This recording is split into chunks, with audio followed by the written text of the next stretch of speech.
Makinis. Mula ulo, mukhang talampakan. Hanggang talampakan. Tara na! At makipag-ututang dila kay Laika Barista!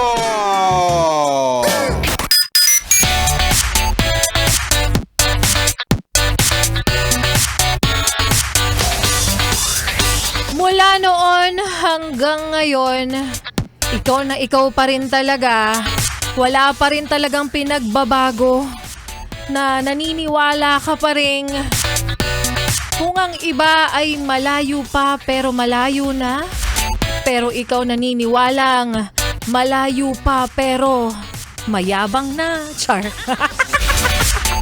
Laika Barista pa rin, yes, pre, ang iyong kasama, kachismisan, kakwentuhan at kaututang dila rin hanggang sa mga oras po na ito. At patuloy ka pa rin nakikinig dito sa iyong solid na paboritong kabonding ang 101.1 Yes FM. At sa mga Yes Friend po natin na nakikinig, nanonood din sa ating Yes FM mobile app. Happy listening and happy watching sa inyo sa mga Yes Friend natin nasa loob ngayon ng bus, nasa loob ng FX, pauwi sa mga papunta kung saan, sa mga Yes Friend natin sa mga oras na ito ay nag-aabang ng 500. Mamaya abangan nyo si Ganda Wanda. Siya ang susunod na mamimigay niyan. 500 piso para sa'yo. At balikan muna natin, yes, friend, ang kwento ng ating Laika Barista Moments kanina na pinamagatang Isang Sorry.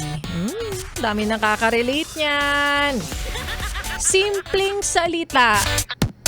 Simple lang naman yung hinihingi mo. Isang sorry lang naman pero hindi pa maibigay. Hindi naman yan bahay, hindi naman yan kotse, hindi naman yan luho. Salita lang yung gusto mo, pero bakit ganon? Sa totoo lang, no? Kapag galing sa taong mahal mo, parang hirap na hirap siyang bitawan.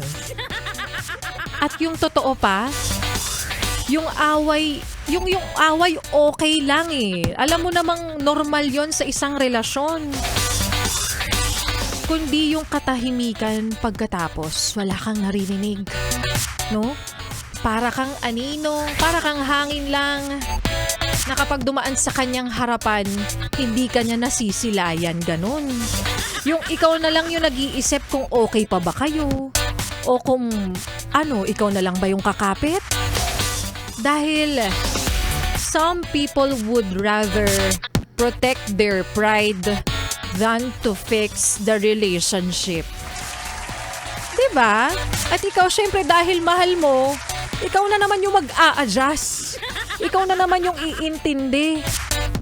Pero kung sakali, yes, friend, na ikaw, ugali mo na magbitaw ng salitang sorry, okay lang yun. Oo. Tandaan mo, saying sorry is not about losing. Okay? It's about choosing the person over your ego. Kasanayan nating mag-sorry. Bakit ba lagi nating itinataas yung pride na yan? At kung dumating ka sa point na pagod ka ng maghintay, baka iniisip mong nagiging mahina ka, baka wala na, sige na, duwag na ako. Actually, that's not weakness. That's growth. Oo naman. Kasi minsan hindi sorry ang kailangan mong marinig kapag lagi ka na naghihintay, kundi yung sarili mong boses na nagsasabing, I deserve better. Amen? At sana maging aral na yan sa'yo, yes, friend, na kapag makahanap ka ng taong hindi ka paghihintayin sa isang sorry, sana matagpuan mo na yung taong bago pa lumalim ang tampuhan, bago pa lumalim ang hindi pagkakaintindihan, marunong na siyang magsabi ng, sorry, ayusin natin to. Sana all! Nasaan kayo? Turuan nyo naman yung mga hindi marunong mag-sorry, oh. Char. Kopya? Kopyang-kopya. O siya, maraming salamat sa lahat ng mga yes pa rin nating patuloy na sumasali at patuloy na nakikinig, nagpapabati ngayon sa mga nag-message sa aking Facebook fanpage. Happy listening sa inyong lahat. Ingat sa biyahe at sana wag na masyadong umaaray sa presyo ng gasolina kasi may pambili ka nga ng overpriced coffee, di ba? Tama na sa pagiging ipokrito at ipokrita. Which is true naman. At sa mga yes pa rin natin nakikinig sa mga oras na ito, sa mga pauwi na, galing trabaho, sa mga bibili pa ng pasalubong para sa kanilang pamilya, para sa mga naiinip kasi ang tagal namang umalis nitong jeep, at sa mga nasa loob ng bus, at ayan, nakikipagsiksikan na naman.